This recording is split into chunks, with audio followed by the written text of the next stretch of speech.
السلام علیکم ورحمۃ اللہ وبرکاتہ۔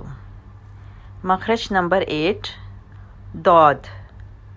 زبان کی کروٹ جب اوپر کی 5 داروں سے لگے، چاہے دائیں طرف سے یا چاہے بائیں طرف سے، تو دود ادا ہوتا ہے۔ The letter دود is pronounced by touching the side of the tongue with the upper 5 molars۔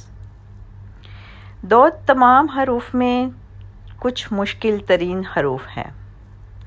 اس کی آواز دال کی آواز کے ساتھ ہرگز نہیں ملنی چاہیے، کیونکہ دال میں زبان کی نوک دانتوں کے ساتھ ٹچ ہوتی ہے، جبکہ دود میں زبان کی نوک کسی جگہ ٹچ نہیں ہوتی، بلکہ اوپر کی داڑوں کی جڑ سے زبان کی سائیڈ ٹچ ہوگی۔ آئیے اس کی مزید پریکٹس کرتے ہیں دود کے حروف کی۔ دود کو حروف حافیہ بھی کہا جاتا ہے۔ دود، دو، دی، دو، دول، یقدی، رودو۔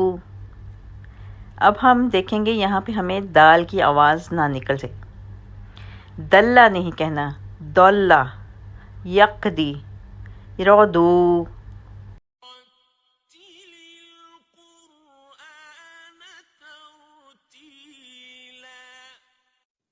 اور قرآن کو اچھی طرح ٹھہر ٹھہر کر پڑھا کر